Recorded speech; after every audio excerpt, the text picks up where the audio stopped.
आदरणीय सभापति जी,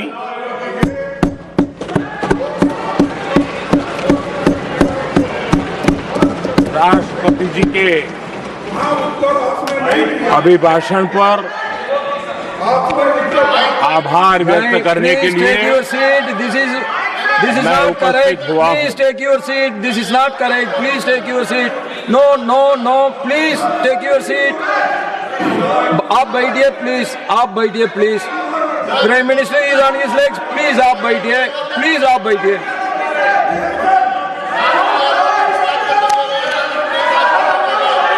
आदरणीय सभापति जी, इस धन्यवाद प्रस्ताव पर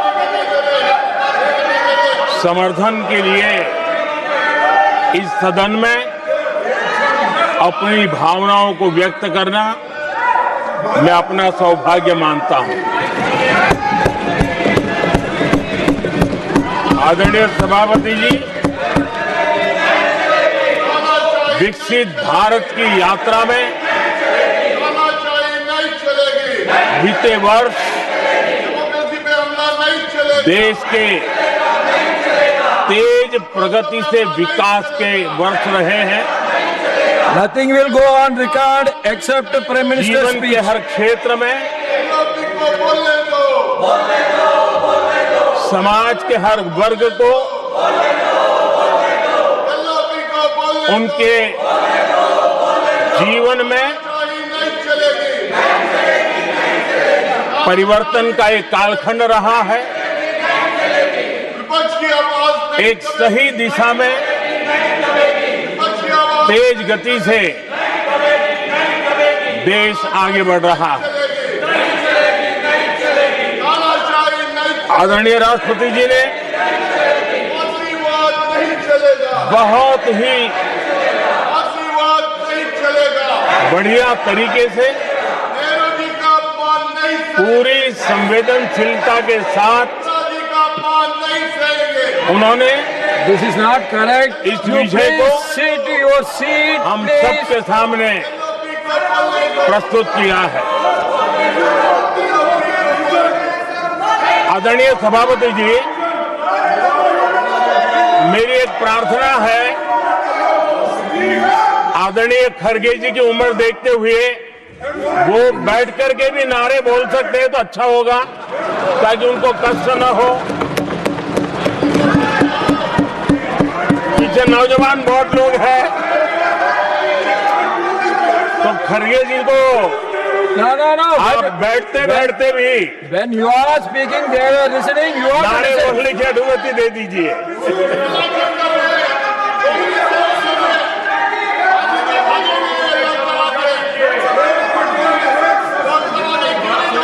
आदरणीय सभापति जी, राष्ट्रपति जी ने इस देश के मध्यम वर्ग, इस देश के निम्न मध्यम वर्ग, इस देश के गरीब, इस देश के गांव, इस देश के किसान, महिलाएं,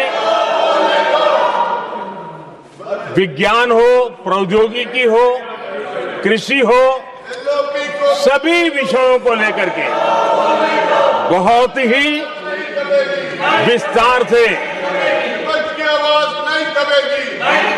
भारत के प्रगति का एक स्वर संसद में गूंजा है।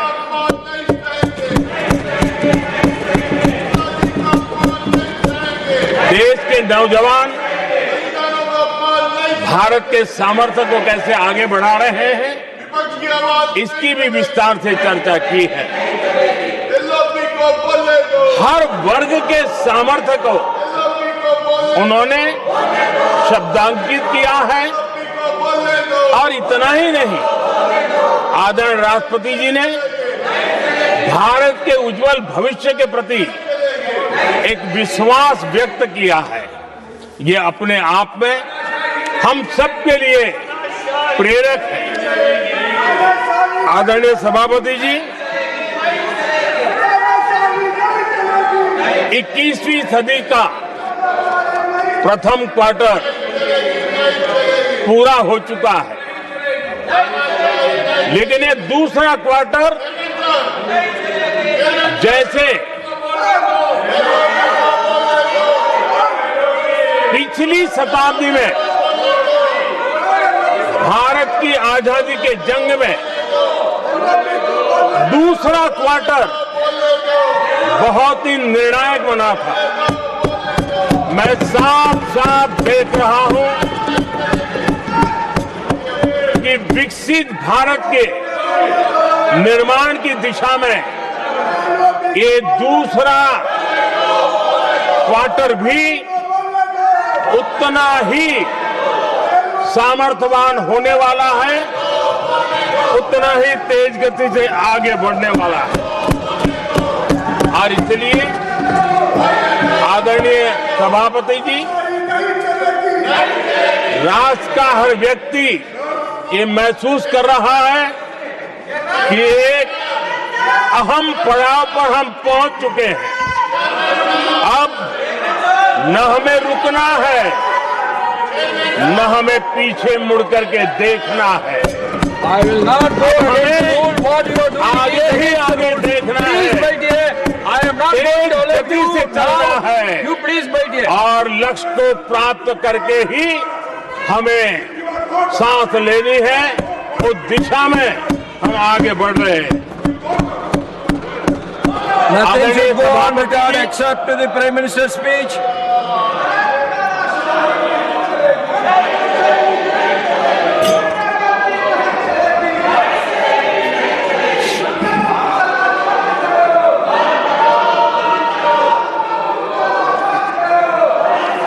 आदरणीय सभापति जी, वर्तमान में अगर हम देखें तो भारत के भाग्य के अनेक सुयोग एक साथ हमें नसीब हुए। ये अपने आप में बहुत ही उत्तम संयोग है, ऐसा मैं मानता हूं। सबसे बड़ी बात है, विश्व के समृद्ध से समृद्ध देश भी बुजुर्ग होते जा रहे हैं। वहां की आबादी उम्र के उस पड़ाव पर पहुंची है हम जिन्हें बुजुर्ग के रूप में जानते हैं। हमारा देश ऐसा है जो विकास की नई ऊंचाइयां छू रहा है। उसी समय दिनों दिन हमारा देश युवा होता जा रहा है, युवा आबादी वाला देश है। ये अपने आप में एक बहुत अच्छा सुयोग है। आदरणीय सभापति जी, दूसरी तरफ मैं देख रहा हूं जिस प्रकार से विश्व का भारत के प्रति आकर्षण बढ़ा है, और उसमें भी विश्व भारत की टैलेंट का महात्म्य समझ रहा है। हमारे पास आज दुनिया का बहुत ही महत्वपूर्ण टैलेंट पूल है, युवा टैलेंट पूल है, जिसके पास सपने भी हैं, संकल्प भी हैं, सामर्थ्य भी है। और इसलिए ये दूसरा सुयोग है। शक्ति का आशीर्वाद हमारे साथ है। आदरणीय सभापति जी, भारत आज विश्व में जो चुनौतियां पैदा हो रही है, उन चुनौतियों का समाधान देने वाला एक देश आशा की किरण बना हुआ है, और हम समाधान दे रहे हैं। वैसा ही एक महत्वपूर्ण सुयोग है कि आज मेजर इकोनॉमी में भारत का ग्रोथ बहुत हाई है, और हाई ग्रोथ और लो इन्फ्लेशन ये बहुत ही यूनिक संयोग है, और ये हमारी अर्थव्यवस्था की मजबूती को प्रदर्शित करता है। आदरणीय सभापति जी, हम जिस गति से आगे बढ़ रहे हैं, जब हमें देश की जनता ने सेवा करने का मौका दिया, तब फ्रेजाइल 5 के रूप में ये देश जाना जाता था। जब हमें अवसर मिला, तब देश आजाद हुआ, तब हम दुनिया में 6 नंबर की इकोनॉमी थे। लेकिन इन लोगों ने ऐसा एक हाल करके रखा कि 11 पे पहुंचा दिया। आज हम 3 पर जाने की दिशा में तेज गति से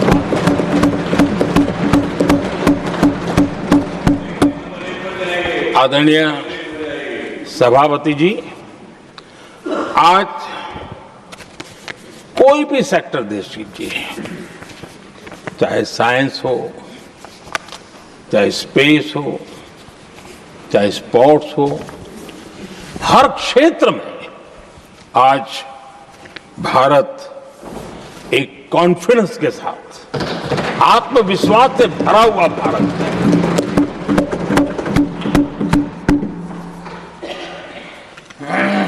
कोविड के बाद विश्व में जो स्थितियां पैदा हुई और ऐसी नई नई चीजें जुड़ती गई, आज दुनिया संभल नहीं पा रही है। ऐसे में साफ साफ नजर आ रहा है कि दुनिया एक नए ग्लोबल ऑर्डर की तरफ, नए वर्ल्ड ऑर्डर की तरफ आगे बढ़ रहा है। सेकेंड वर्ल्ड वॉर के बाद एक वर्ल्ड ऑर्डर बना था, अब एक नए वर्ल्ड ऑर्डर की तरफ विश्व बहुत तेजी से आगे बढ़ रहा है।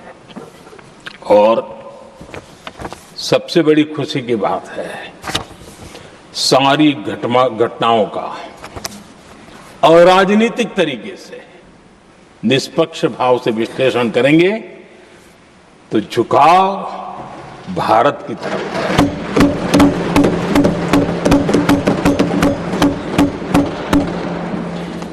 विश्व मित्र के रूप में, विश्व बंधु के रूप में आज भारत अनेक देशों का विश्वस्त पार्टनर बना है और हम कंधे से कंधा मिला करके विश्व कल्याण की दिशा में भी अपनी उचित भूमिका निभा रहे हैं, अपने सामर्थ्य से सहाय भी कर रहे हैं। आदरणीय सभापति जी, आज पूरा विश्व ग्लोबल साउथ की चर्चा करता है, लेकिन उस चर्चा के सूत्रधार के रूप में आज भारत वैश्विक मंचों पर ग्लोबल साउथ की बुलंद आवाज बन गया है।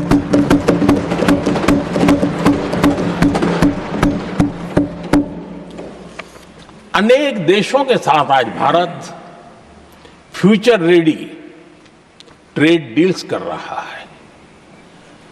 पिछले कुछ ही समय में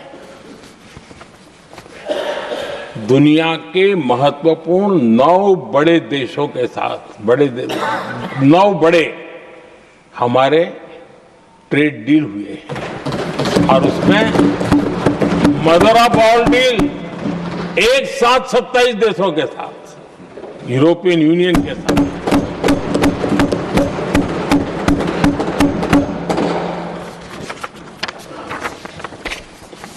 जो लोग थक गए,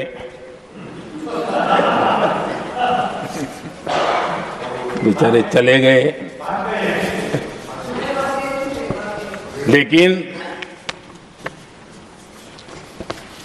कभी न कभी उनको जवाब देना पड़ेगा कि देश की ऐसी हालत कैसे बना के रखी थी कि दुनिया का कोई देश हमसे डील करने के लिए आगे नहीं आता था। आपने कोशिश की होगी, पीछे पीछे पीछे बहुत चक्कर लगाए होंगे, लेकिन किसी ने आपकी तरफ देखा भी नहीं होगा। क्या स्थिति ऐसे पैदा है? दुनिया के देश ऐसे ही भारत के साथ डील नहीं कर रहे हैं। आदरणीय सभापति जी, इसके पीछे सबसे बड़ी बात, डेवलप कंट्रीज एक डेवलपिंग कंट्री के साथ डील करता है ना, वो अपने आप में भी अर्थ जगत के लिए एक बहुत बड़ा चुनौती है। और मेरे लिए नई बात नहीं है। जब मुझे गुजरात में सेवा करने का अवसर मिला था तो मैं एक वाइब्रेंट गुजरात समिट करता था, और मेरे लिए गर्व की बात थी कि एक स्टेट, हिंदुस्तान का एक स्टेट, मेरी इस वाइब्रेंट समिट के partner country, develop country Japan हुआ करता था। एक राज्य ने सामर्थ्य दिखाया था, आज मेरा देश है सामर्थ्य दिखा रहा है। ये तब होता है जब आपके पास आर्थिक सामर्थ्य हो, आपके पास आपके नागरिकों के अंदर, देशवासियों में एक ऊर्जा हो, और खास करके मैन्युफैक्चरिंग के लिए एक मजबूत इकोसिस्टम हो, तब जाकर के विश्व आपके साथ डील करने के लिए आगे आता है। वोट बैंक की राजनीति में डूबे हुए लोगों ने कभी भी देश के ऐसे अनेक पहलुओं पर मजबूती देनी चाहिए, ये कभी उनकी प्राथमिकता नहीं रही, और उसी का परिणाम है। और जहां तक कांग्रेस पार्टी का सवाल है, मैं साफ साफ कहना चाहता हूं, और मेरे शब्दों पे भरोसा नहीं तो मैं देश को, लोगों को कहूं कुछ मत करो, सिर्फ लाल किले से कांग्रेस के प्रधानमंत्रियों के जो भाषण है, सिर्फ उन भाषणों का एनालिसिस कर लो, आपको साफ साफ लगेगा कि न उनके पास कोई सोच थी, न उनके पास कोई विजन था, और न ही कोई इच्छा शक्ति थी। और इसका परिणाम है कि देश को इतना भुगतना पड़ा। आदरणीय सभापति जी, मैं कोटि कोटि देशवासियों का आभारी हूं। उन्होंने सेवा करने का अवसर दिया। हमारी काफी शक्ति उनकी गलतियों को ठीक करने में जा रही है। दुनिया के मन में जो उनके समय की छवि है, उस छवि को धोने में मेरी ताकत लगती है। ऐसा बर्बाद करके रखा हुआ था, और इस काम के लिए हमने फ्यूचर रेडी पॉलिसीज पर बल दिया है। और आज आपने देखा होगा, देश नीति के आधार पर चल रहा है, पॉलिसीज के आधार पर चल रहा है। एडोकिज्म को हमने त्याग कर दिया है, और उसके कारण विश्व का विश्वास बनता है। हमने रिफॉर्म, परफॉर्म, ट्रांसफॉर्म के मंत्र को लेकर के आगे बढ़े, और आज स्थिति ऐसी है कि देश रिफॉर्म एक्सप्रेस पर सवार हो चुका है।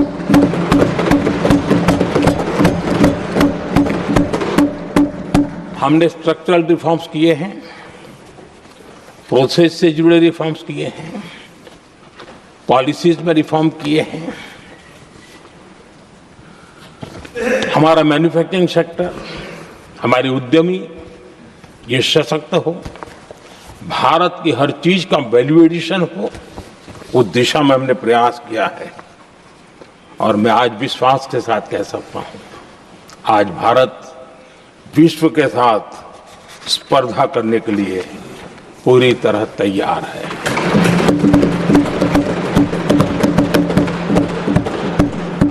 जब मैं विश्व के सीईओ फोरम की समिट देखता हूं, आज दुनिया हमारे उद्यमियों को समानता के रूप में देखती है। और जब पिछले दिनों सभी दलों के डेलीगेशन विश्व में गए थे, ये भाव उन्होंने भी अनुभव किया, और आकर के मुझे सभी दल के माननीय सांसदों ने अपने अनुभव बता रहे थे, बड़ा गर्व से कह रहे थे कि हाँ, बराबरी से बात हो रही है। ये हमारे लिए अपने आप में बात है। आदरणीय सभापति जी, एमएसएमई का बहुत बड़ा नेटवर्क जितना सामर्थ्यवान होता है वो लंबे अरसे तक इकोनॉमी को एक ताकत देता है। हमने उस दिशा में बल दिया और हमने कई रिफॉर्म्स किए हैं। आज हमारे एमएसएमई नेटवर्क पर दुनिया का भरोसा बढ़ रहा है। बड़े बड़े हो सकता है हम हवाई जहाज नहीं बनाते होंगे, लेकिन कई हवाई जहाज है जिसमें कई पुर्जे मेरे देश के छोटे छोटे एमएसएमई बना रहे हैं। आदरणीय सभापति जी, देश में हुए इन प्रयासों का नतीजा सबके सामने है। बड़े बड़े देश भारत के साथ व्यापारिक संबंध बनाने के लिए बहुत ही आतुर है। यूरोपीय संघ का ट्रेड डील हो, अमेरिका के साथ अभी हुआ जो ट्रेड डील हो, और कल हमारे पीयूष जी ने सदन में विस्तृत जानकारी भी दी है, और पूरा विश्व खुल करके इस ट्रेड डील का तारीफ कर रहा है। और उसमें जब यूरोपियन यूनियन के साथ ट्रेड डील हुआ तो विश्व को एक भरोसा हुआ कि अब वैश्विक स्तर पर स्थिरता की संभावना बढ़ेगी। अमेरिका के साथ ट्रेड डील होने के बाद विश्व को और भरोसा हो गया कि जो स्थिरता के एहसास हो रहा था, अब गति का भी एहसास होने लगा है। अब विश्व के लिए शुभ संकेत। आदरणीय सभापति जी, इसका सबसे बड़ा लाभ हमारे देश के नौजवानों को होगा। और जब मैं नौजवान कहता हूं तो उसमें मध्यम वर्ग का भी नौजवान होता है, शहर का नौजवान भी होता है, गांव का नौजवान भी होता है, बेटा भी होती है, बेटी भी होती है। और इसलिए उसे टुकड़ों में न देखा जाए। मेरे देश के युवा के सामर्थ्य का हमें गौरव करना चाहिए, और उनके लिए पूरा विश्व बाजार अब खुल चुका है। अब उनके लिए अवसर ही अवसर है। और मैं उनको कहता हूं, आइए दोस्तों, मैं आपके साथ कंधे से कंधा मिला करके खड़ा हूं। हिम्मत कीजिए, बढ़िए। देश आपके साथ खड़ा है और दुनिया आपका स्वागत करने के लिए इंतजार कर रही है। आदरणीय सभापति जी, जिस प्रकार से दुनिया में हमारे युवा प्रोफेशनल्स की मांग बढ़ रही है, इवन केयर गिवर्स की मांग बढ़ रही है। हर कोई मिलता है, हमें इस प्रकार के लोग चाहिए। इस प्रकार कुछ लोग तो अपना स्पेशल ऑफिस यहां बना रहे हैं रिक्रूट करने के लिए, योग्य टैलेंट की खोज के लिए। इसका मतलब हुआ कि भारत के प्रोफेशनल्स के लिए भी विश्व में बहुत बड़े अवसर बन रहे हैं। आदरणीय सभापति जी, ये संसद का उच्च सदन, ये एक प्रकार से राज्यों का प्रतिनिधित्व करता है। और जो चर्चा की बारीकियां मैंने देखी, मेरा मन कहता है कि थोड़ा स्तर इसका ऊपर होना चाहिए था, और वहां से तो ज्यादा होना चाहिए। वो तो कितने साल तक सरकारों में रहे हैं, वहां से जरा चर्चा का स्तर ऊंचा होना चाहिए था। लेकिन उन्होंने ये मौका भी गंवा दिया। देश उन पर कैसे भरोसा कर सकता है। आदरणीय सभापति जी, मैं कल एक माननीय सदस्य को सुन रहा था। यूं तो वो अपने आप को राजा कहलाने में बहुत गर्व करते हैं, लेकिन वे आर्थिक असमानता की चर्चा कर रहे थे। बताइए, जो खुद को राजा माने और वो आर्थिक असमानता की बात करे, सबको लगता है कि क्या यही देखने के बाकी रह गए थे क्या। आदरणीय सभापति जी, हमारे टीएमसी के साथियों ने काफी कुछ कहा। जरा खुद तो अपने गरेबा में देखें। निर्मम सरकार पतन के जितने भी पैरामीटर्स हैं, उन सब पैरामीटर्स में नए नए रिकॉर्ड बनाते जा रहे हैं, और यहां उपदेश दे रहे हैं क्या हाल करके रखा हुआ है।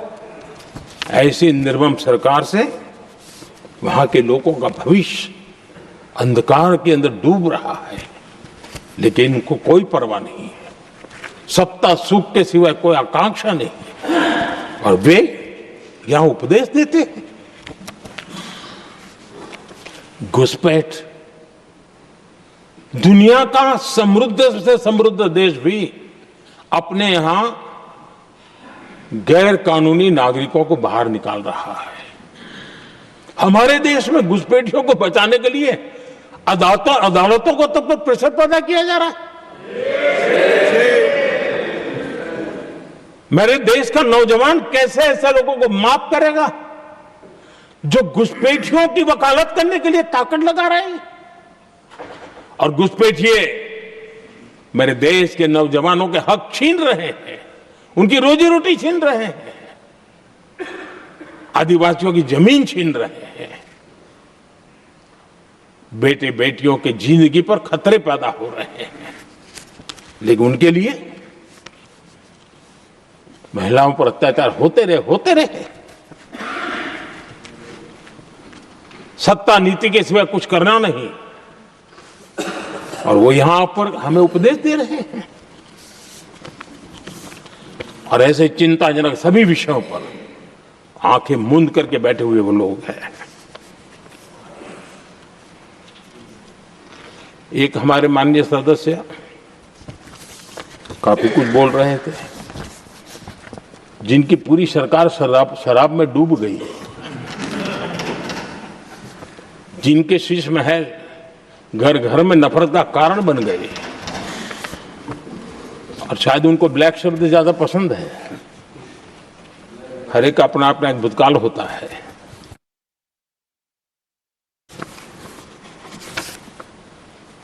पता नहीं ब्लैक के साथ उनका क्या पुराना रिश्ता है। आदरणीय सभापति जी, ऐसे सभी साथियों से मैं आज जरूर कहूंगा, तुम कितना दुनिया को धोखा दोगे, तुम कितना दुनिया को धोखा दोगे। आईना देख लिया तो अपनी सच्चाई कहां छिपाओगे।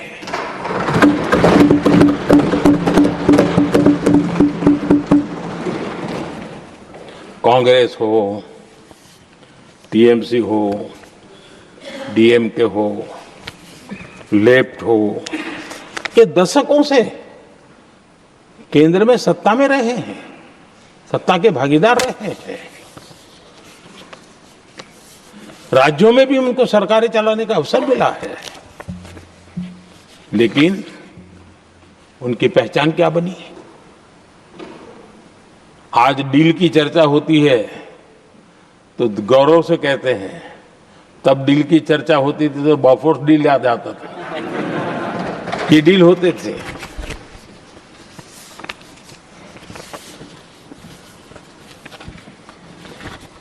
उन्होंने सिर्फ जेब भरने का काम किया। नागरिकों के जीवन में बदलाव आना ये उनकी प्राथमिकता नहीं थी। आदरणीय सभापति जी, मैं कुछ उदाहरणों के साथ भी बात बताना चाहता हूं, क्योंकि यहाँ चर्चा में ये सारे विषय आए हैं और इसलिए मुझे कहना बहुत जरूरी है। अब एक उदाहरण देता हूं मैं बैंकिंग सेक्टर का। बैंकिंग सेक्टर एक प्रकार से अर्थव्यवस्था की ग्रिड होता है। 2014 से पहले फोन बैंकिंग का कालखंड था। नेता के फोन जाते थे और उसके आधार पर करोड़ों रुपया दे दिए जाते थे, और गरीबों को तो बैंकों में दुत्कार मिलती थी, नफरत होती थी। देश की 50% से ज्यादा आबादी बैंक के दरवाजे तक नहीं देख पाई थी। कांग्रेस के नेताओं के फोन पर अरबों रुपये लोगों को दे दिए गए,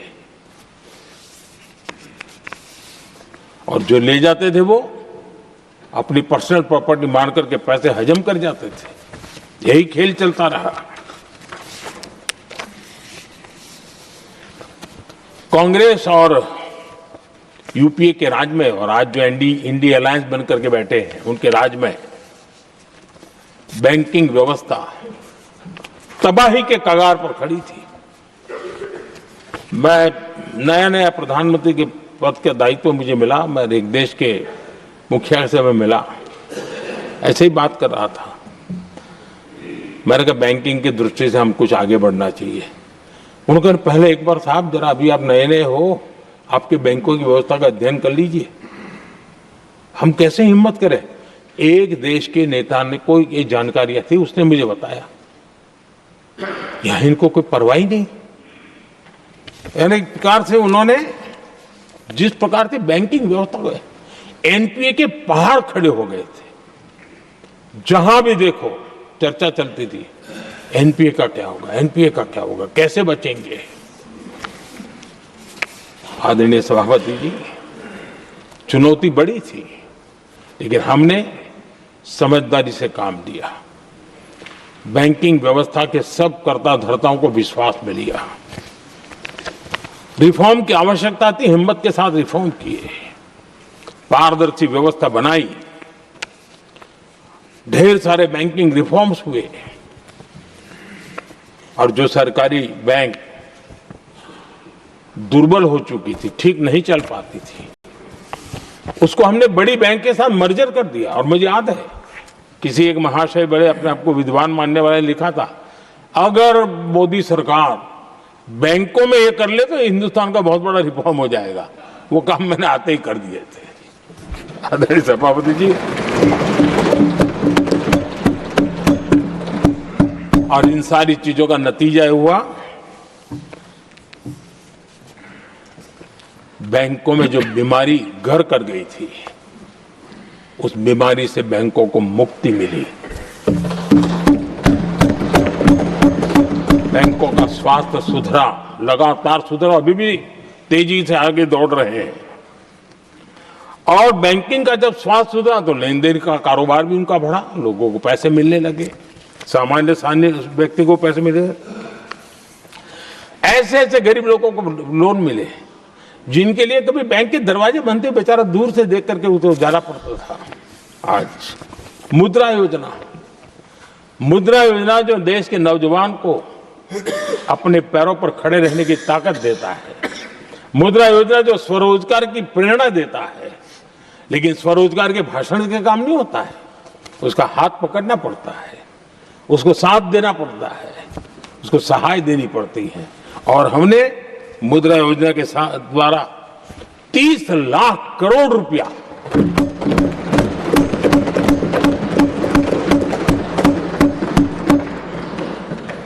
₹30 से ज्यादा लोन मुद्रा योजना के माध्यम से और बिना गारंटी देश के नौजवानों के हाथ में दिया और उन्होंने अपने कारोबार को आगे बढ़ाया। और गर्व की बात है, उसमें बहुत बड़ी मात्रा में माताएं बहनें भी हकदार बनी, लाभार्थी बनी। सेल्फ हेल्प ग्रुप, इन दिनों ग्रामीण महिलाएं बड़े सपने देखती हैं, खुद अपने पैरों पर खड़ा होना चाहती थी।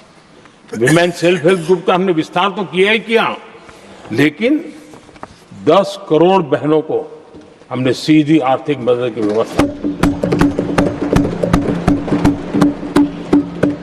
हमारे एमएसएमई सेक्टर को हमने भरपूर लोन दी। और मैं आज बड़े संतोष के साथ, बड़ी जिम्मेवारी के साथ इस पवित्र सदन में कहना चाहता हूं, हमने एनपीए जिसके पहाड़ हुआ करते थे 2014 के पहले, आज उसको हमने नीचे निम्न स्तर पर ला करके खड़ा कर दिया। आज एनपीए 1% से भी नीचे है। ये अपने आप में बैंकों के स्वास्थ्य के लिए बहुत उत्तम काम हमने किया। मैंने इतना ही नहीं, हमारे बैंकों का प्रॉफिट आज रिकॉर्ड पर है, हाई रिकॉर्ड है उसके। ये अपने आप में देश की अर्थव्यवस्था को ताकत देने के लिए, बैंकिंग व्यवस्था मजबूत होती है तो बाकी अर्थव्यवस्था को भी मजबूती मिलती है उस काम को कहेगा। आदरणीय सभापति जी, मैं एक और उदाहरण देना चाहता हूं। हमारे पीएसयूज, आम तौर पर पीएसयूज के संबंध में मान्यता बन चुकी थी, वो बनते ही हैं बीमार होने के लिए, वो बनते ही हैं बर्बाद होने के लिए, वो बनते ही हैं बंद होने के लिए। हमने इस पूरी मानसिकता को हकीकतों के आधार पर बदलने में सफलता प्राप्त की है। और ये लोग पीएसयूज को लेकर के कितनी गलत बातें फैलाते थे। अर्बन नक्सल की तरह ऐसे पीएसयूज के दरवाजे के बाहर मजदूरों की मीटिंग करके भड़काने का पाप करते थे, गुमराह करने का काम करते थे। इन्होंने LIC, state bank of India और भी एचएएल, ऐसे हर एक को बड़ा भला बुरा और इतना भद्दे तरीके से,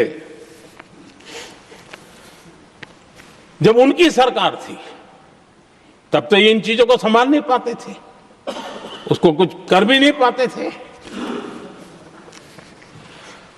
आदरणीय सभापति जी, हमने इसमें भी हिम्मत दिखाई। हमने पीएसयूज के संबंध में भी रिफॉर्म्स किए, रिफॉर्म्स की एक लगातार परंपरा चलाई। आज एलआईसी बेस्ट तरीके से होता है, पूरे कार्यकाल में अपना एलआईसी का जन्म हुआ तब तक उत्तम से उत्तम परफॉर्मेंस का कालखंड उसका गुजर रहा है। जिन पीएसयूज को कांग्रेस के नेता ताले लगवाने की कगार पर पहुंच चुका था और उसी पर अपनी राजनीतिक रोटी सेकने का प्रयास भी किया गया था, आज हमारे पीएसयूज रिकॉर्ड प्रॉफिट पर हैं।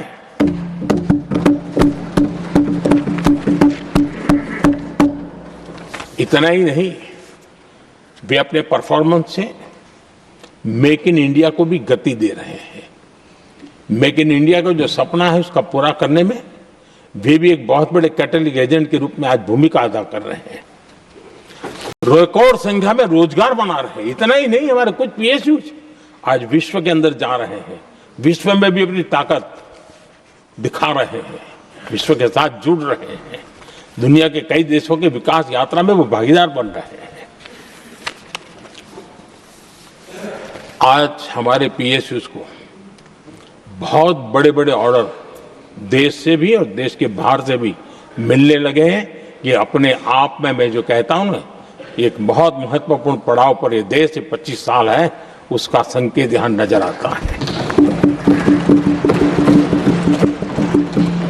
आदरणीय सभापति जी, कांग्रेस ने विश्वासघात करने के विषय में भी हमारे देश के अन्नदाता को भी नहीं छोड़ा।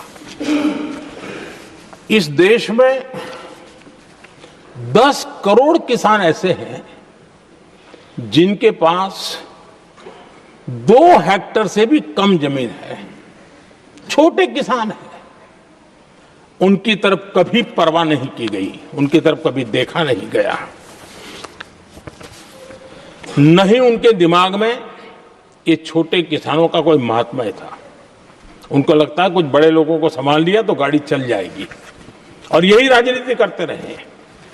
आदरणीय सभापति जी, हमारे दिल में छोटे किसान के प्रति एक दर्द था। हम जमीनी हकीकतों से परिचित थे और उसी के कारण हम पीएम किसान सम्मान निधि योजना लेकर के और आप इतने कम समय में हमारे इन छोटे किसानों के खाते में 4 लाख करोड़ रुपया हमने दिया है। 4 लाख करोड़ रुपया आंकड़ा छोटा नहीं होता है आदरणीय सभापति जी, और उसने हमारे छोटे किसानों को एक नई ताकत दी है, नए सपने देखने का सामर्थ्य दिया है। और मुझे पक्का विश्वास है कि हमारा किसान उस दिशा में जरूर भारत की आशा अपेक्षा के अनुरूप परिणाम देगा।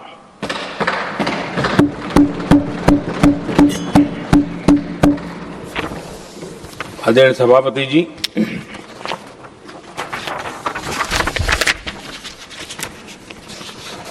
यहां कुछ साथियों ने इम्प्लीमेंटेशन के संबंध में शिकायतों का भाषण काफी किए। शायद वो तय करके आए थे कि ऐसा ऐसा बोलना है, तो इस वक्त उनका ऐलान दिखता था, बाकी में तो नहीं दिखता है। आदरणीय सभापति, जब ये इम्प्लीमेंटेशन को लेकर के इतनी बड़ी बड़ी बातें करते हैं, मैं एक जरा किस्सा सुनाता हूं। मैं किसी का भला बुरा कहने के लिए नहीं कर रहा हूं, मैं सिर्फ हकीकतें रख रहा हूं। परेशानी जिनको होगी उनको होगी, लेकिन तथ्य तो तथ्य ही होते हैं। हमारे देश के एक नेता हिमाचल प्रदेश के दौरे पर गए थे और वहां से आने के बाद उन्होंने खुद ने ये घटना कहीं सुनाई, रिकॉर्ड पर उपलब्ध है। उसमें उन्होंने कहा,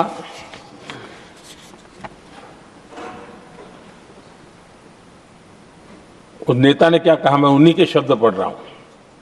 काफी लंबे समय तक मुझे योजना आयोग से संघर्ष करना पड़ा, क्योंकि वे पहाड़ी क्षेत्रों के लिए अलग योजनाएं बनाने को तैयार ही नहीं थे।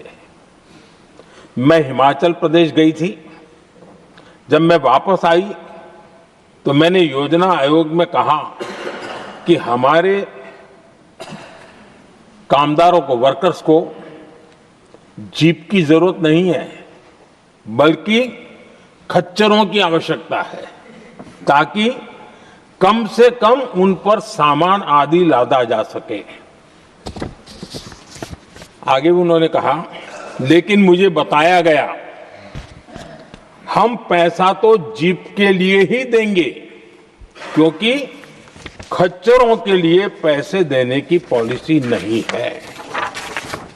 इसी भाषण में आगे वो कहती हैं, अब वहां सड़कें ही नहीं थी। उनका कहने का कारण यह था कि हिमाचल में जहां वो गई और सड़कें ही नहीं थी।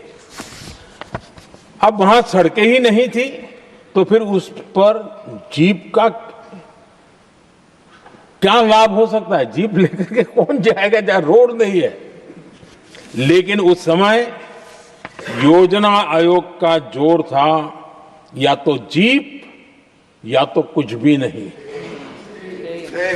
आदरणीय सभापति जी, ये भाषण किसी और का नहीं, ये कांग्रेस के वरिष्ठ नेता और तत्कालीन प्रधानमंत्री इंदिरा गांधी का भाषण है।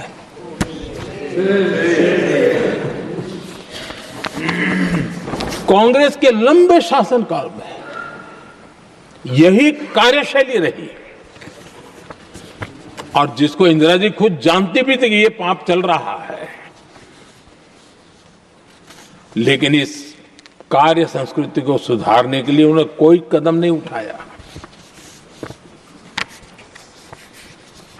और इंदिरा गांधी जिस प्लानिंग कमीशन की धज्जियां उड़ा रही थी, उसके जन्मदाता उनके स्वयं के पिताजी थे। और प्लानिंग कमीशन को बना और इंदिरा जी ने जब कहा, उसके बीच में 2 दशक बीत चुके थे, लेकिन हाल यही था। और 2014 तक सब दुखी थे, सब परेशान थे, सब गलती देख रहे थे, लेकिन सुधार करने की तैयारी नहीं। 2014 के बाद जब आपने हमें मौका और कांग्रेस ने जिस प्रकार से प्लानिंग कमीशन अटकाना, लटकाना, भटकाना वाली कार्यशैली बना दी थी, 2014 में जब हमें मौका मिला तो हमने आकर के काम किया, प्लानिंग कमीशन को खत्म कर दिया और नीति आयोग को बनाया। आज नीति आयोग बहुत तेज गति से काम कर रहा है। अब देखिए एस्पिरेशनल डिस्ट्रिक्ट, वो भी एक बड़ा प्रेरक उदाहरण है। और मैं तो देख रहा हूं कि डेवलपिंग कंट्रीज के लिए, विकास के लिए एक मॉडल के रूप में वैश्विक संस्थाएं इसको अनुमोदन दे रही है। ये एस्पिरेशनल डिस्ट्रिक्ट की ये सफलता बनी है। देश के कई जिले ऐसे थे जिसको पिछड़े मान करके छोड़ दिया गया था और वहां करोड़ों लोगों की जो मौलिक जरूरतें थी उसको भी नकार दिया गया था। उनको तो ऐसे ही जीने के लिए मजबूर कर दिया गया था और जो पिछड़े इलाके थे वो और पिछड़े होते गए और बर्बादी आती गई। और हालत तो सरकार में ऐसी थी कि जब किसी को पनिशमेंट ट्रांसफर करनी होती थी, पनिशमेंट पोस्टिंग देना होता तो ऐसे ही जिलों में भेजा जाता था ताकि और खराब करे वो। ये हाल बन गया था, ये वर्क कल्चर बन गया था। हमने इस स्थिति को बदला। सबसे पहला आग्रह किया, यंग होनहार अफसरों को लगाया जाएगा और पूरा 3 साल का मौका उसको दिया जाए काम करने का। एक के बाद हम निर्णय किए और आज देखिए किसी समय छत्तीसगढ़ का हमारा बस्तर एस्पिरेशनल डिस्ट्रिक्ट में था, आज वो बस्तर पूरे देश में बस्तर ओलंपिक के नाम से चर्चा में है।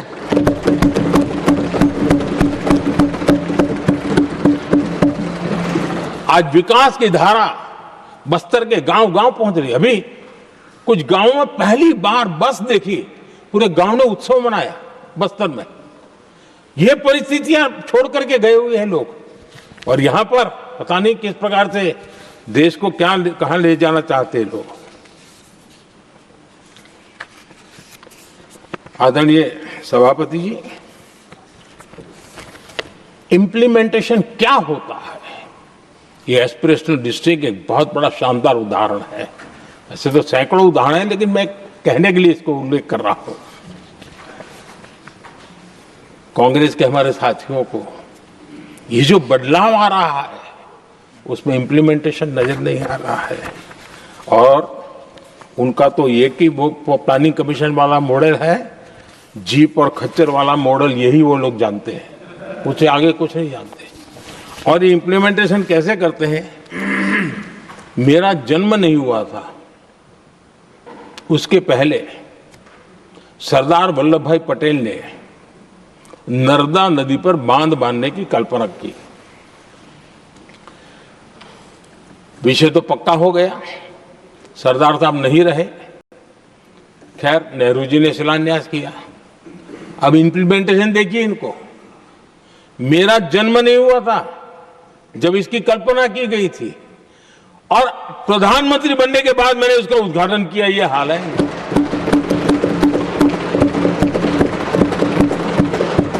और उनका इंप्लीमेंटेशन देखिए, मुझे मुख्यमंत्री रहते हुए 3 दिन अनशन पर बैठना पड़ा था नर्मदा सरदार सरोवर डैम के लिए, मेरे राज्य के किसानों के लिए।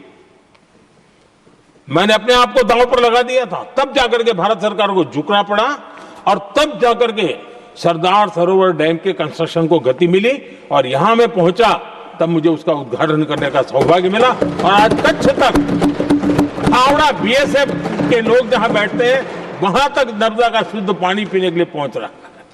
इंप्लीमेंटेशन क्या होता है? और यहां पर इम्प्लीमेंट किसी ने शब्द पकड़ा दिया, हर एक के मुंह से वही निकल रहा था। हमने कांग्रेस की कार्यशैली को बदलने के लिए जब मैंने देखा कई ऐसे काम थे अटके पड़े हुए, कोई पूछने वाला नहीं थे फाइलों में, और पॉलिटिकल फायदे के लिए अनाउंसमेंट कर दिए, दिए जला दिए, पत्थर लगा दिए, करना कुछ नहीं। आखिरकार मैंने एक टेक्नोलॉजी वाला प्लेटफॉर्म बनाया यहां आकर के, प्रगति के नाम से। ये प्रगति प्लेटफॉर्म का मैं उदाहरण देता हूं, आप हैरान हो जाएंगे। मुझे एग्जैक्ट याद नहीं है, लेकिन शायद हिमाचल में एक ट्रेन उन्होंने पार्लियामेंट में घोषित की थी, शायद ऊना और कोई। मेरे आने तक वो कागज पर भी उसका ड्राइंग नहीं बना था, बताओ, और चुनाव जीतने के लिए वो घोषणा कर दी। प्रगति के अंदर मेरे सामने विषय आया, ऐसे कई विषय मेरे सामने आए और उस प्रगति के अंदर हमने एक एक प्रोजेक्ट क्यों अटके हुए, किस डिपार्टमेंट की काम में क्या मुसीबत आई है, किसने गलत तरीके से इसको आगे बढ़ाया, और बजट तो बढ़ता ही गया था। जो योजना 900 करोड़ में होनी थी वो 90,000 करोड़ तक पहुंच जाए, ये हाल करके रख दिया था इन्होंने। हमने एक टेक्नोलॉजी प्लेटफॉर्म बनाया, हर महीने बैठा। अभी मैंने 50वां एपिसोड पूरा किया उस मीटिंग का, और लगातार उस काम करते करते और संबंधित राज्यों को भी बिठाया, उनकी कठिनाइयों को भी समझा, उसके इम्प्लीमेंटेशन में कौन मिनिस्ट्री का परेशानी हो रही है, किस स्टेट की परेशानी हो रही है, किस कानून की परेशानी हो रही है, हर एक की बारीकी से देखा। और आज मैं गर्व से कह सकता हूं कि इस प्रगति के इम्प्लीमेंटेशन को बारीकी से प्रधानमंत्री के स्तर पर देखे जाने के कारण 85 लाख करोड़ रुपीस का काम को गति मिली। 85 लाख करोड़ रुपीस के काम, आप कल्पना कीजिए देश की कितनी बड़ी शक्ति को अनलॉक किया हमने। इंप्लीमेंटेशन कैसे होता है ये हमने करके देखा है। रेल हो, रोड हो, सिंचाई हो, ग्रामीण कोई व्यवस्था का काम हो, इन सारी चीजों को हमने इसमें लिया। अब जैसे जम्मू उधमपुर श्रीनगर बारामूला रेल लाइन, आज ये प्रोजेक्ट पूरा हुआ। और बर्फबारी में इन दिनों आपने देखा एक वीडियो बहुत पॉपुलर हुआ है, बर्फ के बीच में थे, चारों तरफ बर्फ की चादर छाई हुई है और वंदे भारत ट्रेन निकल रही है, और लोग कहते हैं गलती मत करना, ये तो विदेश है, ये हिंदुस्तान है, ये रील चल रहे हैं बाजार में।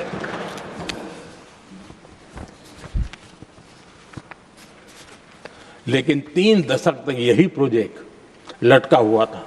3 दशक, 30 साल, आप कल्पना कर सकते, 2 पीढ़ी आगे बढ़ जाए, ये यही के अटके पड़े थे। हमारी सरकार ने इसको पूरा किया।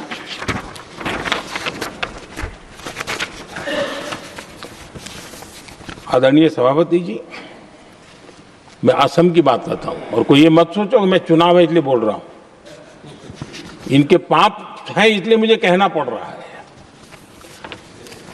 कांग्रेस सिर्फ इमेजिन करती है और इंप्लीमेंट करने का उनको कोई लेना देना ही नहीं होता है। अब असम का बोगीबिल ब्रिज, ये बोगीबिल ब्रिज अरुणाचल और असम को जोड़ने वाला बहुत महत्वपूर्ण ब्रिज, कितने ही सालों तक ये प्रोजेक्ट लटका रहा। हमने प्रगति के माध्यम से इसको रिव्यू किया और असम सहित पूरे नॉर्थ ईस्ट को बहुत बड़ी सुविधा वाला ये काम हमने पूरा किया। आदरणीय सभापति जी,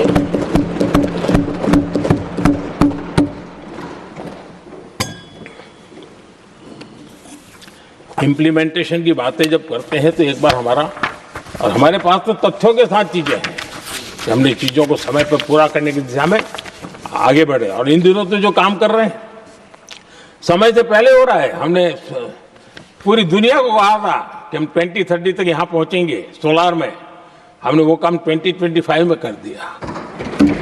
हमने इथेनॉल का समय तय किया था, हम उसमें भी 2-3 साल पहले ही काम पूरा कर लिया। तो एडवांस में हम काम पूरा करने का इंप्लीमेंटेशन की ताकत हमारे से उससे भी ज्यादा है। आदरणीय सभापति जी,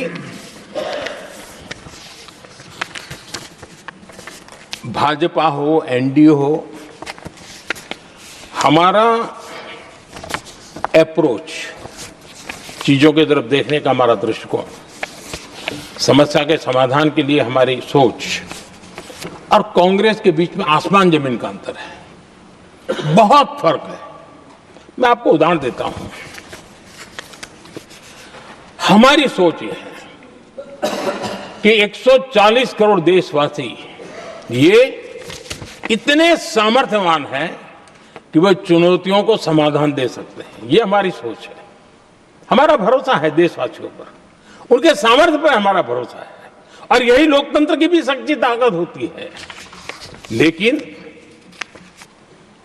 कांग्रेस देशवासियों को ही समस्या मानती है।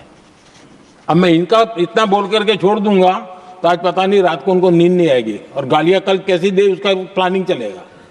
लेकिन मैं उदाहरण के साथ बताना चाहता हूं किस प्रकार से लोग सोचते थे देशवासियों के लिए।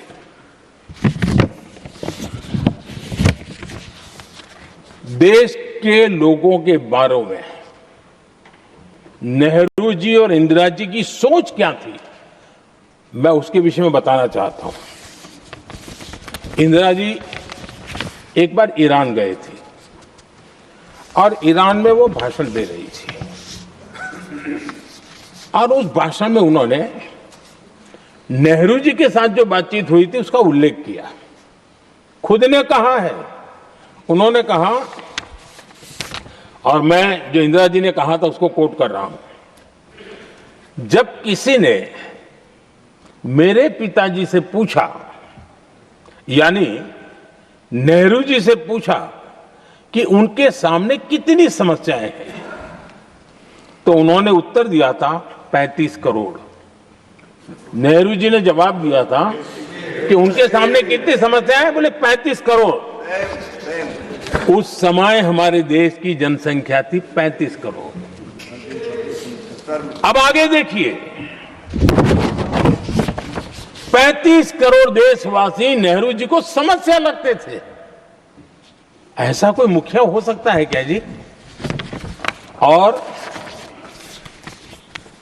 इस बात का उदाहरण देते हुए इंदिरा जी ने आगे कहा कि आज देश की जनसंख्या 57 करोड़ है, इसलिए मेरी समस्याओं की संख्या भी उतनी ही बड़ी है। यानी पिताजी को 35 करोड़ समस्या वाले देशवासी लगते थे, अब 57 करोड़ उनको समस्या। कोई ऐसा हो सकता है जो अपने ही देशवासियों को समस्या माने? ये फर्क है उनकी सोच और हमारी सोच में, ये फर्क है उनके अप्रोच और हमारे अप्रोच में।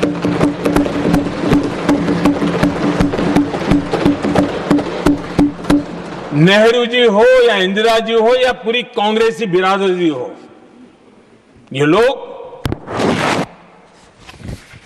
भारत के लोगों को समस्या मानते हैं। आदरणीय सभापति जी, मेरे कई कोटेशन मिलेंगे। मैंने दुनिया के सामने कहा है, देश के सामने कहा है, और कहा है इसलिए नहीं, ये मेरा कन्विक्शन है। अरे चुनौतियां कितनी ही क्यों ना हो, 140 करोड़ समाधान हमारे पास है।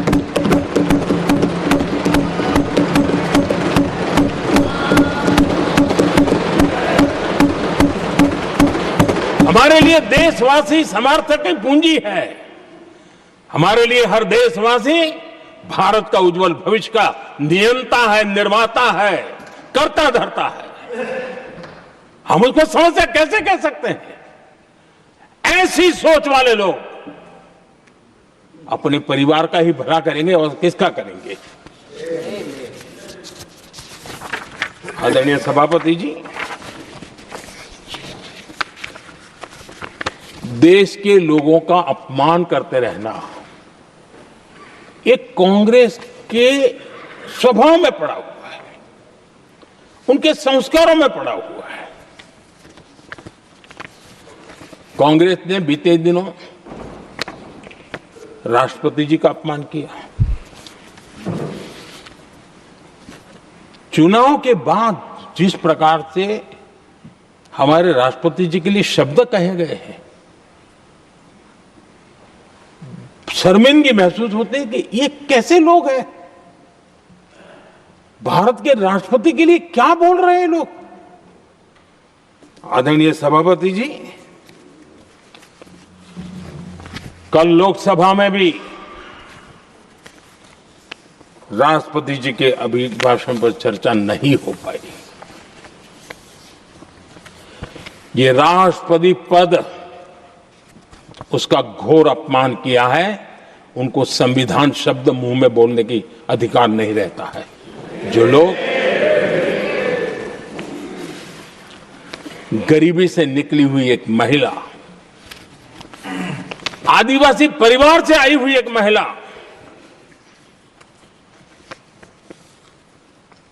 जब आपने लोकसभा में जो व्यवहार किया है, आपने आदिवासी समाज का अपमान किया है, आपने महिला का अपमान किया है। भारत के सर्वोच्च पद पर विराजमान, संविधान ने जिनको सर्वोच्च पद दिया है, आपने उनका अपमान किया है, आपने संविधान का अपमान किया है।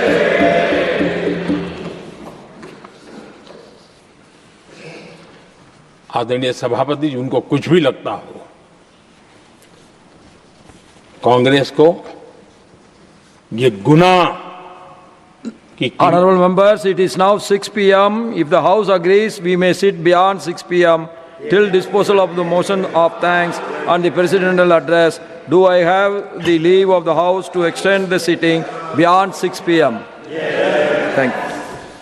आदरणीय सभापति जी, समय बढ़ाने के लिए मैं आपका और सदन का बहुत आभार व्यक्त करता हूं।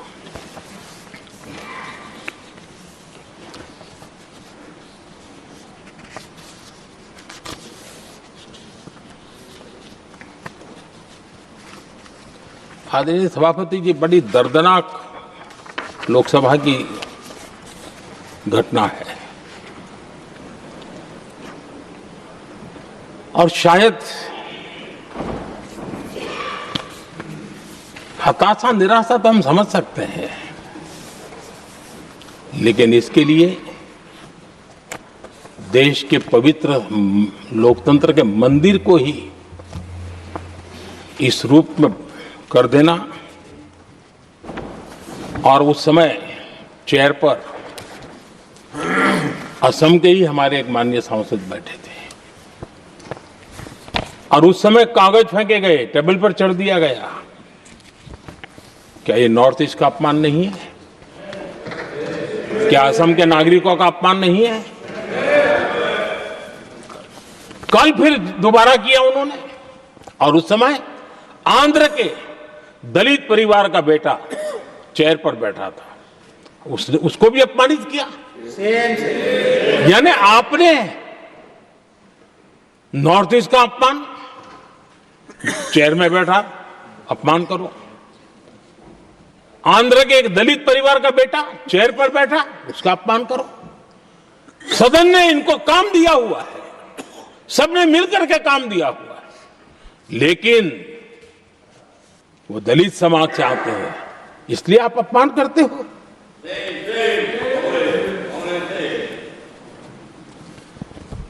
और ऐसा लगता है कांग्रेस के लोगों को असम की जनता के प्रति बड़ी नफरत है। उनको लगता है कि उसकी जनता ने उनका साथ छोड़ दिया, मतलब उनके दुश्मन हो गए। क्या कभी लोकतंत्र में ऐसे सोचते हैं क्या? मुझे तो तब बहुत पीड़ा हुई थी जब भारत रत्न भूपेन हजारिका जी, जो कि इस देश के बहुत ही सम्मानीय व्यक्तित्व है जी, आज भी घर घर में उनको स्मरण करते हैं लोग। उनके प्रति जो भक्ति का भाव है आप कल्पना नहीं कर सकते, लेकिन उनको इसकी भी कोई परवाह नहीं है। और जिस प्रकार से, और हमारा सौभाग्य था कि हमने भूपेन हजारिका जी के देश के लिए जो उनका योगदान था, नॉर्थ ईस्ट जैसे इलाके से पूरे देश को अपने वाणी से, अपने विचारों से, अपनी अभिव्यक्ति से बांध के रखा था। हमने भारत रत्न देने का निर्णय किया, इस पर भी इनको ऐतराज। और मैं तो हैरान हूं, खड़गे जी अगर होते तो मैं उनकी हाजिरी में कहता ही है, इन्होंने जिस प्रकार से बोला ना भारत रत्न के बाद, वो वीडियो पर उनका चेहरा देखेंगे ना, आपको लगा रहे ये ऐसे लोग हैं, ऐसा व्यवहार करते हैं। और ये कहा, अरे ये तो सिंगर थे। मैं समझता हूं कि एक किसी का भी अपमान करने में कभी भी पीछे नहीं रहते हैं। उन्होंने भूपेन हजारिका जी को भारत रत्न दिया, उसका भी विरोध किया। ये पूरे असम का विरोध है, पूरे देश के कला प्रेमियों का विरोध है।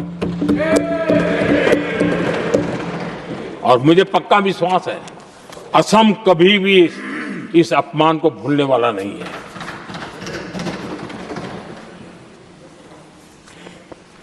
आदरणीय सभापति जी, कल जो घटना घटी, इसी सदन के एक माननीय सांसद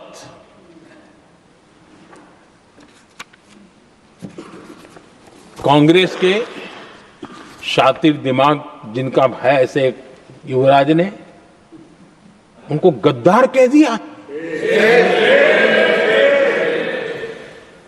अहंकार कितनी 7वें आसमान पर पहुंच चुका है इनका। और कांग्रेस को छोड़कर के कितने ही लोग निकले हैं, कांग्रेस के कितने टुकड़े हुए हैं, कई लोग दूसरे दलों में गए हैं, लेकिन औरों को तो किसी को गद्दार नहीं कहा उन्होंने। लेकिन कल सांसद को गद्दार इसलिए कहा क्योंकि वो सिख थे। ये सिखों का अपमान था, एक गुरुओं का अपमान था। और कांग्रेस के अंदर जो कूट कूट करके सिखों के प्रति नफरत भरी पड़ी है ना, उसका वो अभिव्यक्ति थी। और इसी सदन के माननीय सांसद है वो, और उनको जरा भी दर्द नहीं, वरना आज खड़े होकर के कह सकते थे कि कल जो हुआ इसी सांसद की गरिमा के अनुरूप नहीं था, हमें खेद है, एक शब्द तो बोल लेते। लेकिन सिखों के प्रति उनके मन में जो नफरत भरी पड़ी है, और इसी के कारण उन्होंने कल, और जिसका परिवार देश के लिए शहादत देने वाला परिवार के वो सदस्य है, उन्होंने अपने राजनीतिक विचारों में परिवर्तन किया, इसलिए गद्दार हो गए। और एक गद्दार शब्द छोटा नहीं है। मेरे देशवासी को कोई गद्दार कहे, ये कैसे देश सहन करेगा? और वो भी एक सिख है इसलिए गद्दार कहना बहुत दुर्भाग्य की बात है। और ऐसे लोग कांग्रेस को नहीं डुबाएंगे तो क्या करेंगे?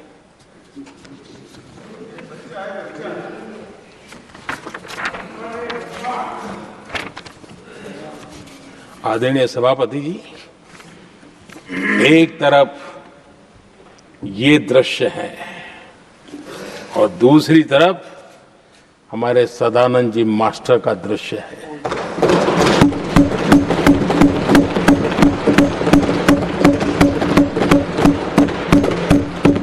राजनीतिक विद्वेष के कारण उनके दोनों पैर काट दिए गए।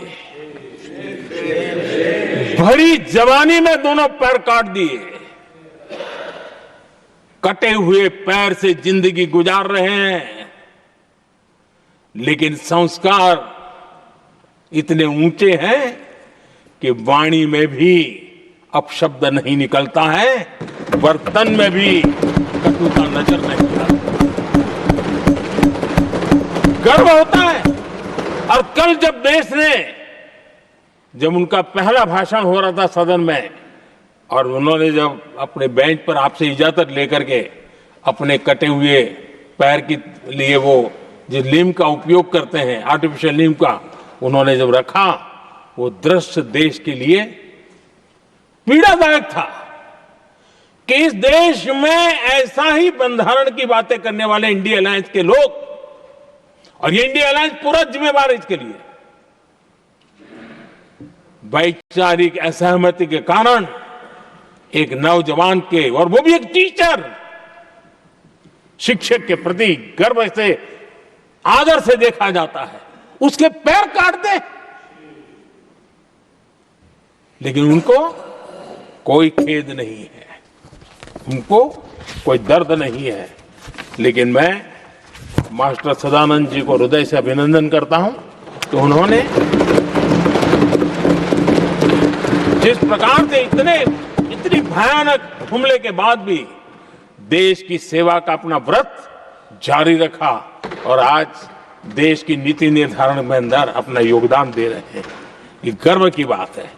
और ऐसे लोगों के सहारे हम राजनीति में जीते हैं, काम करते हैं, देश के लिए जीने मरने की प्रेरणा मिलती है। ये संस्कार हमें पाए हैं ऐसे लक्षावधि कार्यकर्ताओं के तब से पाए हुए हैं। आदरणीय सभापति जी,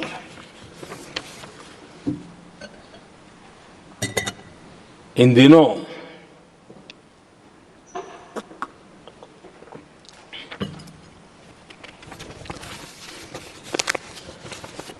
और वैसे कांग्रेस के हमारे साथियों का मुझ पर जरा विशेष प्रेम है, वो स्पेशल प्रेम है। और जब मैं जिम्मेवारी जो मिली है उसके तहत, और जिम्मेवारी न मिलती तो भी देश के लिए जीना तुमने सीखा है। हम विकसित भारत की जमीन मजबूत कर रहे हैं, उसको एक ताकत दे रहे हैं। एक तरफ देश के युवाओं के लिए मजबूत जमीन तैयार कर रहा हूं, तो कांग्रेस मोदी की कब्र खोदने के कार्यक्रम करवा रही है। और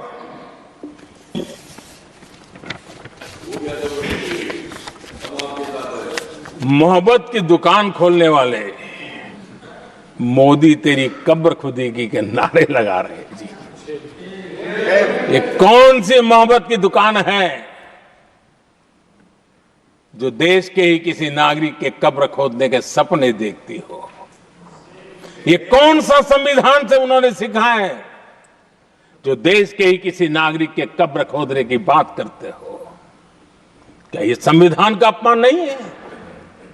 क्या ये मानवता का अपमान नहीं है? क्या ये सार्वजनिक जीवन की मर्यादाओं का अपमान नहीं है? और उनको इसका कोई खेद नहीं है। अगर इसके बाद क्या बयान देंगे? बयान देखो, प्रधानमंत्री राज्यसभा में भी रो रहा था।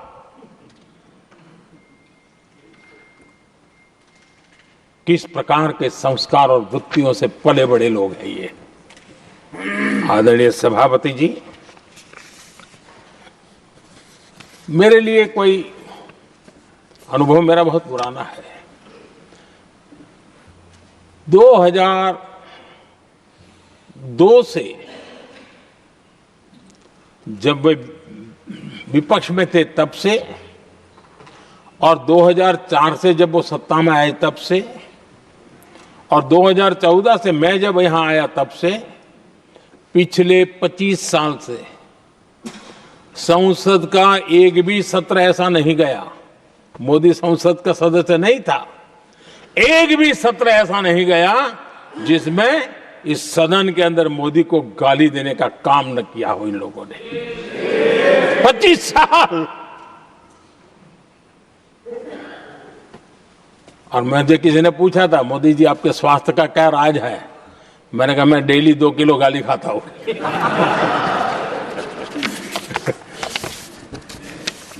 आदरणीय सभापति जी, ये मोदी की कब्र क्यों खोदना चाहते हैं? ये सिर्फ नारा नहीं है, ये इनके भीतर पड़ी हुई नफरत का प्रतिबिंब है, इसकी अभिव्यक्ति है। और वे इसलिए हैं, हमने 370 की दीवार गिरा दी, इसलिए वो मोदी की कब्र खोदना चाहते हैं। हमने नॉर्थ ईस्ट में बम, बंदूक और आतंक का जो छाया बना रहता था, नॉर्थ ईस्ट में शांति और विकास का राह अपनाई, इसलिए वो मोदी की कब्र खोदने पर सोच रहे हैं। पाकिस्तानी आतंकियों को घर में घुस करके जवाब देते हैं, इसलिए मोदी की कब्र खोदने की बात कर रहे हैं। ऑपरेशन सिंदूर करते हैं, इसकी उनको परेशानी होती है और इसलिए वो मोदी की कब्र खोदते हैं। माओवादी आतंक से देश को मुक्ति दिलाने के लिए साहसपूर्ण कदम उठा रहे हैं, इसलिए मोदी की कब्र खोदती है आपको। हमने, नेहरू जी ने देश के साथ बहुत बड़ा अन्याय किया था, सिंधु जल समझौता करके। उस सिंधु जल समझौते को हमने एबेंस में डाल दिया। क्या इसलिए आप मोदी की कब्र खोदने के नारे लगा रहे हो? आदरणीय सभापति जी, कांग्रेस की परेशानी कुछ और है। ये पचा नहीं पा रहे कि मोदी यहां तक पहुंचा कैसे। और उनकी परेशानी बढ़ती जा रही है कि भाई पहुंचा तो पहुंचा, लेकिन अब तक टिका क्यों है। और इसलिए वे एक ही रास्ता उनके लिए बचा हुआ लग रहा है कि मोदी तेरी कब्र खुदेगी। आदरणीय सभापति जी,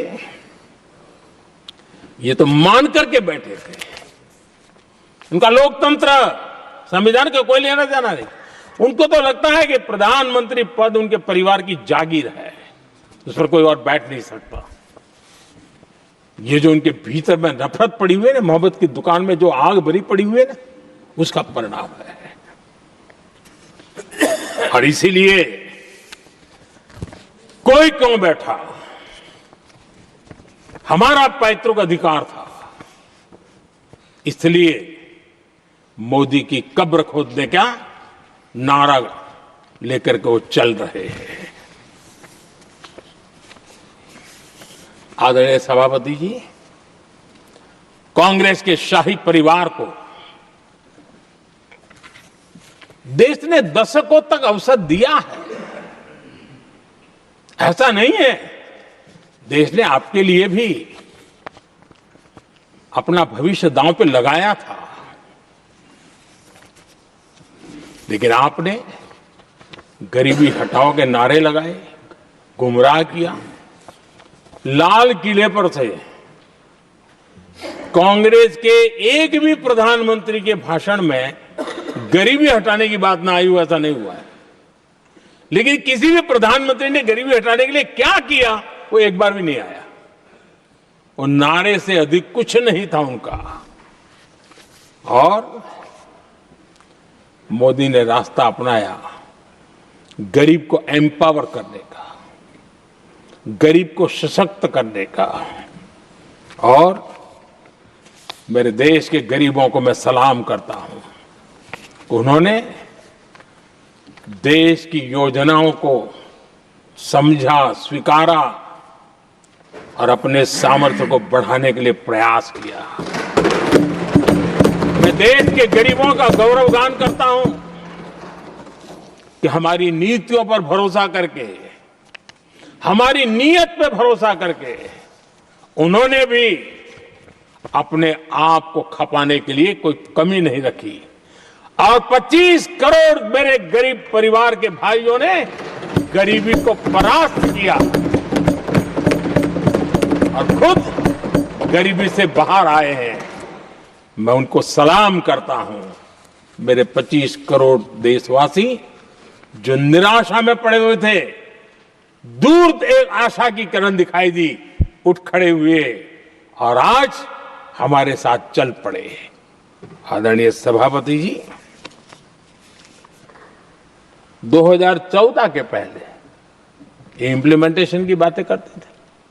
हमारे यहां सैकड़ों लोग रेलवे क्रॉसिंग पर मरते थे।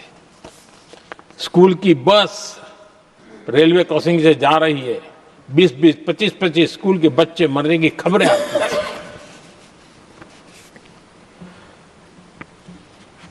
अनमैन्ड रेलवे क्रॉसिंग, वो इतना बड़ा काम नहीं था कि नहीं कर सकते थे। ये काम भी मुझे करना हुआ और हमने सारे अनमैन्ड क्रॉसिंग बंद कर दिए, लाखों लोगों की जिंदगी बचा ली। इसलिए ये मोदी की कब्र खोदना चाहते हैं। आदरणीय सभापति जी, 2014 से पहले इस देश में 18,000 गांव ऐसे थे जिनको बिजली का मतलब पता नहीं था। बिजली का कोई तार होता है, कोई बल्ब होता है, कोई लट्टू जलता हुआ उसमें उजाला निकलता, पता नहीं था उनको। 18,000 गांव 2014 के बाद जब आपने हमें दायित्व देशवासियों ने दिया, उन 18,000 गांव जिन्होंने कभी बिजली का मुंह तक नहीं देखा था, बिजली का शब्द भी कान पे नहीं सुना था, उन गांवों में उजाला पहुंचाया। इसलिए इनको मोदी की कब्र खोदने के सिवाय अब कोई रास्ता नहीं दिख रहा है। आदरणीय सभापति जी, वो भी एक वक्त था जब देश में बार बार खबरें आती थी, मीडिया में हेडलाइन हुआ करती थी, सरहद की स्थिति के संबंध में बयान आते थे, गोला बारूद नहीं है, बुलेट प्रूफ जैकेट नहीं है, बर्फ के बीच खड़ा है, बर्फ में खड़े रहने के लिए जो जूते चाहिए वो जूते तक नहीं उसके पास, ये खबरें आती थी। हमने देश के जवानों के लिए खजाने खोल दिए, देश के जवानों को जो चाहिए वो देने की कल पड़े। और इसलिए वो चाहते कि अब तो कोई रास्ता बचा नहीं है, बस कब्र खुदेगी मोदी की, यही एक रास्ता उनके लिए बचा है। आदरणीय सभापति जी, एक बार उत्तर प्रदेश के वर्तमान मुख्यमंत्री जी ने सदन में भाषण करते करते वो रो पड़े थे। दिमागी बुखार के कारण बच्चे, अनगिनत बच्चे मर रहे थे। इनको कभी सूझा नहीं कि इस दिमागी बुखार से मुक्ति दिलाई जा सकती है। आदरणीय सभापति जी, आंख की बीमारी ट्रकोमा, लोग परेशान होते थे, आंखें चली जाती थी और विज्ञान प्रगति कर चुका था, हो सकता था, वो नहीं कर सकते थे। हमने दिमागी बुखार से भी मुक्ति दिलाई और हमने ट्रकोमा से भी देश के लोगों की आंखें बचाई। यही सफलताएं हैं, यही संवेदनशीलता है, समाज के लिए जीने मरने का यही संकल्प है। पल पल, तिल तिल समाज के लिए बिताना, घिसना, झलना, वो उनको परेशान कर रहा है।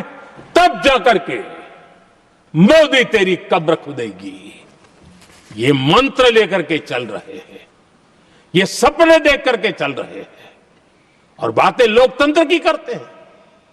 मोहब्बत की दुकान के साइन बोर्ड लगाते हैं। क्या सार्वजनिक जीवन में ऐसी नफरत होती है? आदरणीय सभापति जी,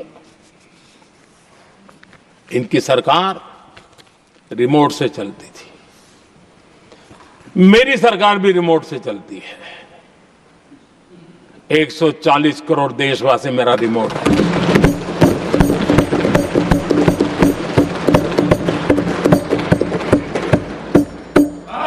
एक 140 करोड़ देशवासियों के सपने, 140 करोड़ देशवासियों की आकांक्षाएं, देश के नौजवानों के संकल्प,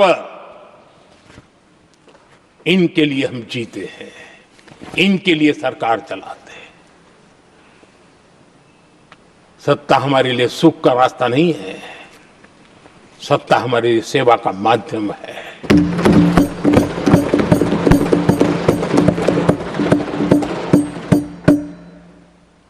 मुद्रा योजना, लाखों करोड़ों की मदद मिली, स्वरोजगार को बल दिया।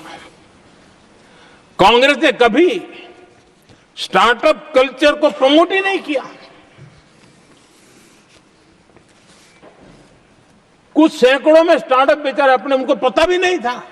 और इनका तो हाल ये है आदरणीय सभापति जी, अपने घर के स्टार्टअप को भी वो लिफ्ट नहीं कर पा रहे।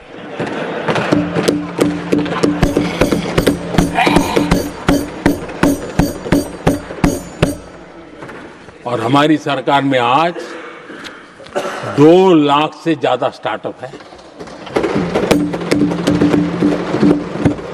और जब सफलता एक के बाद एक जन सामान्य के दिलों को जीतती है ना, तब जाकर के उनके पास एक ही रास्ता बचा है, मोदी तेरी कब्र खुदेगी। लेकिन उस हमारा याद कीजिए, बीएसएनएल को लेकर के चुटकुले चलते थे, कार्टून बनते थे, आज स्वदेशी 4G स्टैक हमने खड़ा कर दिया। 5G दुनिया में सबसे तेज गति से रोल आउट करने का काम हमने कर दिया। कम्युनिकेशन की नई जनरेशन, नई टेक्नोलॉजी, नई सोच, इसको हमने आगे बढ़ाया। और इसलिए दर्द जुबान पे आ रहा है, मोदी तेरी कब्र खुदेगी। आदरणीय सभापति जी, गरीब की सेवा ये मेरा सौभाग्य है। 4 करोड़ गरीबों को पक्के घर देना मैं जीवन में सुकून मानता हूं। बिजली, पानी, गैस का सिलेंडर, टॉयलेट की सुविधा, मुझे लगता है कि हाँ, परमात्मा ने मुझे सही दिशा में काम करने की प्रेरणा दी है। पहली बार गांव की महिला गर्व से कह रही है, हाँ, मैं